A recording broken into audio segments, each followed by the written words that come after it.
This is QTV News broadcasting from the Gambia, and I am Jena Basonko. Our top stories. International Women's Day celebrated in the Gambia. Gambia has 1 billion of external debt, says the International Monetary Fund. The Organization of Islamic Conference trains 21 security personnel. Those are our top stories, and now the news in detail. Stay with us.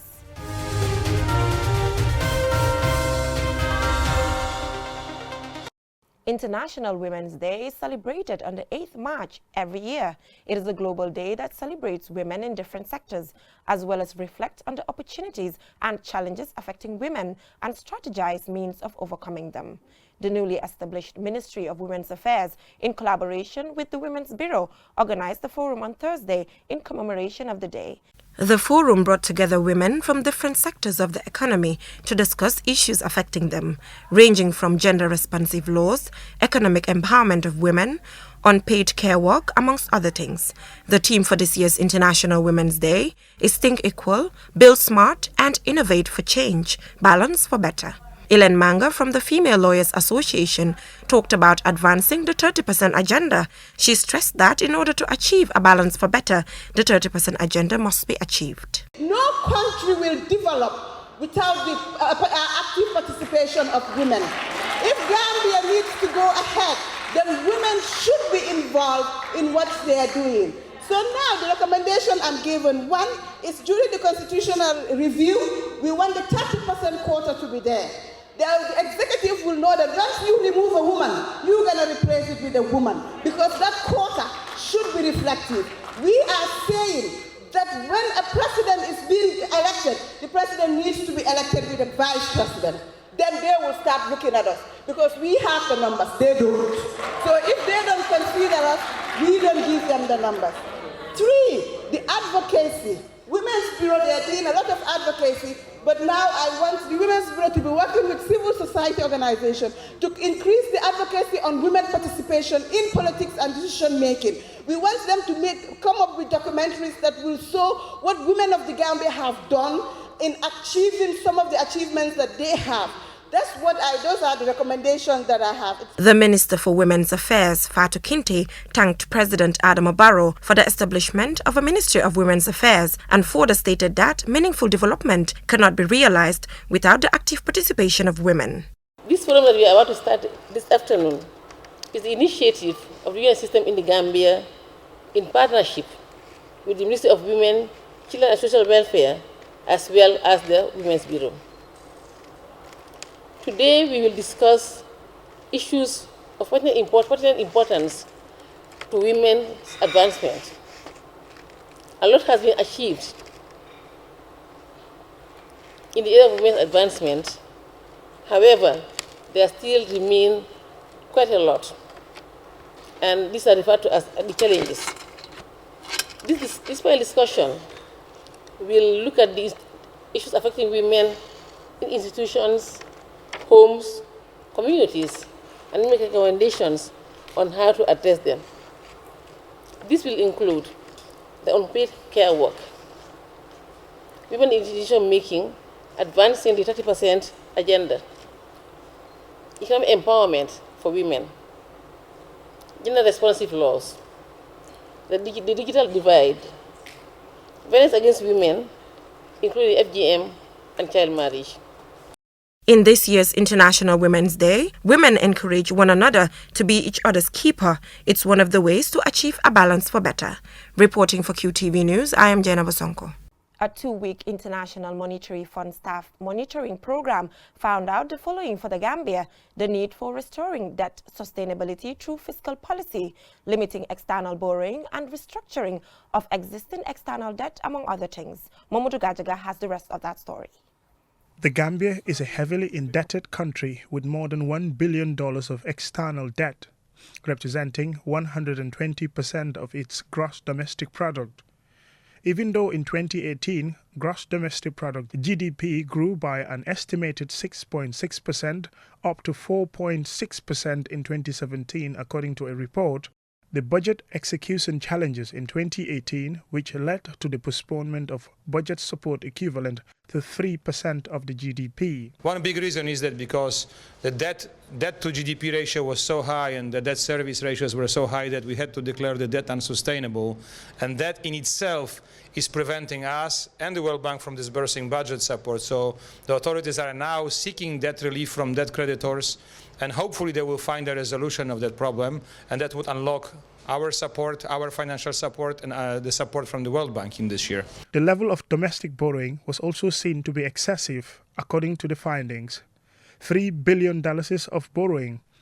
This is largely due to slippages on expenditure in various areas and fiscal pressure from state-owned enterprises, contributed to a widening of the fiscal deficit to 6.6% of the GDP. Now, I think that it didn't cause major problems for the macroeconomic stability because there is an enormous amount of optimism of the Gambia in the private sector. The fact that the Dalasi is stable is in some measure, as I said, an achievement of the program, but in a great measure also the sign of the vote of optimism of the private sector. The diaspora and tourists who are coming massively to the Gambia is a smiley coast, happy place where you can enjoy yourself safely and, in a very relaxed atmosphere. So I hope this is going to be one of the drivers of export earnings for the Gambia in the years to come.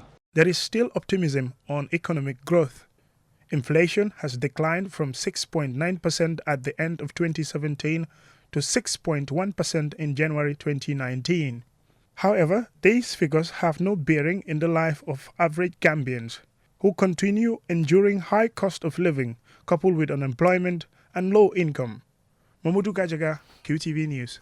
The Organization of Islamic Cooperation Secretariat in the Gambia, in collaboration with the Turkish Embassy, trained more than 21 security personnel drawn from various units. The training is meant to enhance the capacity of officers in investigation ahead of the hosting of the OIC conference in November this year. This is one of a series of training programs supported by the Turkish government. There has been a long-standing bilateral cooperation between Ankara and Banjul, dating back more than 2 decades. Here is an excerpt. I want to also believe that this is one of the reasons why the government had instituted a body strictly to ensure that all that the services and the state needs in regards to the organization of this important international convergence is taken care of. There is no way that one can measure education and knowledge for that matter. And gathering today is a testimony to the fact that the services are a critical stakeholders, and building their capacities in any form is of importance to the upcoming international convergence. Building our capacities in investigation techniques is very crucial. And I want to believe what you've learned through our able international partners would further enhance our capacities in relation to our investigations and interviewing skills. Well, definitely the OIC sends me here because we are confident that the police would make it. I keep saying this on television. I keep saying this in the street, that all you guys need is enhancing capability and then building on capacity. I have first-hand testimony with me, having worked with you for these past months. I've seen that the Gambia police force is more than what people think they are when you look from the outside. Security is very important. Security is very important for this event, for OIC Summit. And this is our 6th or 7th training program, which is being held by the Turkish, in cooperation with the Turkish police. So far, maybe a few hundred persons have been trained by the Turkish police in different spheres, in different aspects of security. But this doesn't mean that the job is done. because this job is very tough. This job, has many challenges, as the speakers earlier indicated. So that the toughest job of the summit is the job of security. Because without security, of course, the summit will mean nothing. The newly elected president of the Gambia Association of Local Government Authorities has urged councils in the Gambia to continue providing quality services to improve the lives of Gambians. He was speaking on Thursday during a courtesy call on the chairman of the Birkama Area Council at his office in Birkama. And Sumana Esonyasi has the rest of that story. As part of an ongoing familiarization tour, the newly elected executive of the Gambia Association of Local Government Authorities on Thursday paid a courtesy call on the chairman of Birkama Area Council at his office in Birkama. Led by the president Landing B. Sane, who is also the chairman of Mansakongo Area Council, the delegation was accompanied by officials of Free Solution, a private consortium facilitating Galga's membership to the Covenant of Mayors in Sub-Saharan Africa. Welcoming the new Galga executive, the chairman and CEO of Birkama Area Council, Sirifo Sonko, and Mamse Jallo expressed their delight at receiving the Galga executive at the country's biggest council. First of all, Galga is here to help the local councils. Galga is here to be a mouthpiece and the power and the root of the councils. So it is very important for the Gambians or for the people of the regions to understand the stand of Galga. I think Galga was not functioning well. But this time around, we want to make a Galga with a difference. That's the reason we have to force ourselves to go on AGM to select our new leaders. We thank God, the Almighty Allah, that we have now had a new executive and have set the ball rolling. And more of the reason why this engagement is very important today. So, on behalf of, as I said, on behalf of the Lord Mayor of the Birkama Area Council, I want to sincerely welcome you to the biggest council of the country. For his part, the newly elected president of the Gambia Association of Local Government Authorities, Landing B. Sane, underscored the importance of the association and urged councils in the country to take ownership of Galga. While assuring them of Galga's preparedness to serve its members, he challenged councils to continue providing quality services that will impact positively on the lives of Gambians. We have a country to build. And when we have a country to build, we cannot look over some of the critical issues that affect the life of our people. We are councils working directly with our people. So issues that affect our people, we cannot overlook and keep quiet over them. This is New Gambia. We have to keep talking about it, engage the relevant partners in discussions, in conversations, share ideas, exchange experiences, exchange ideas, until we see that we are able to deliver on the promises and also deliver a Gambia that we all envisage and want. Other speakers included the Secretary General of Free Solutions Gambia Limited and councillors of various wards under the purview of the Birkama Area Council. Ansumana Esonyasi for KTV News. The Ministry of Basic and Secondary Education recently organized a training on promoting children's rights and protection. The exercise was funded by Amnesty International Senegal to improve human rights at schools for good governance and respect for other components of human rights, thereby preparing young Gambians for a more equitable and democratic society. Here is an excerpt. Casamance, eastern areas such as Tambacounda and Kédougou, this process has been implemented there for about 15 years now. And after the change in the Gambia at the end of 1917, is it? 2017, we have decided to come to this country, which is also our own country. As you know, we are the same people as the Senegal and the Gambia, just divided by colonial borders. That was traced in Berlin in 1885 without consulting our communities, without consulting our chiefs, our kings. White colonialists have just sit there in Berlin and trace the frontiers, dividing people, dividing the same families. So we think that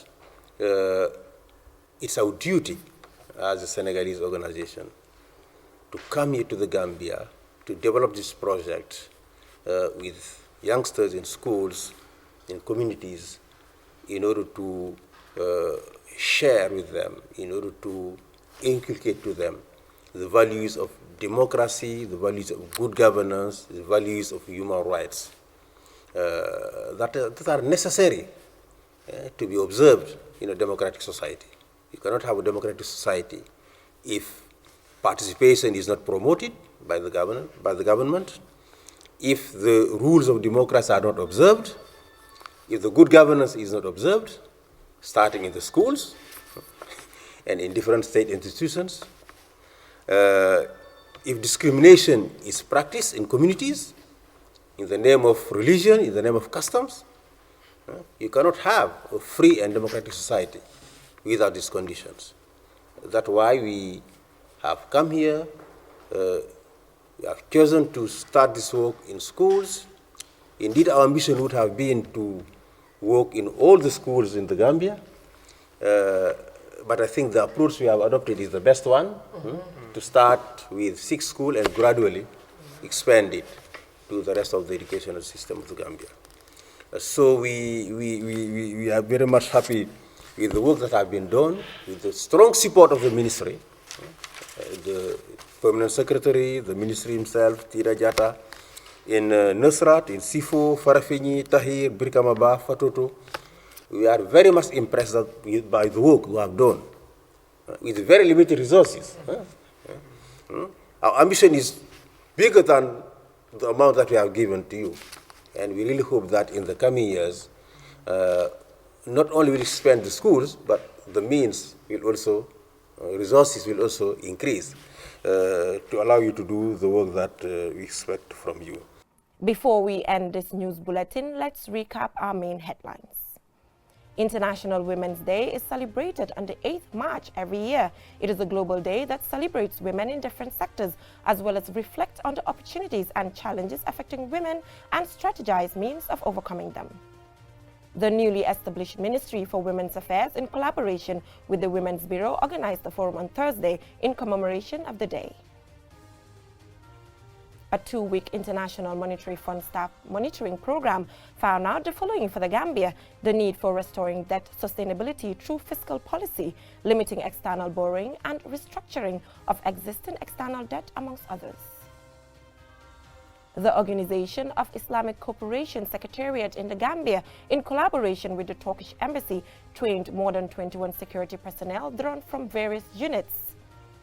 The training is meant to enhance the capacity of officers in investigation ahead of the hosting of the OIC conference in November this year. This is one of a series of trainings programs organized by the Turkish government. There has been a long-standing bilateral cooperation between Ankara and Banjul dating back more than 2 decades. That is all we have for you in this edition of QTV News. Do join us tomorrow, same time, for more news. Happy International Women's Day, and thanks for watching.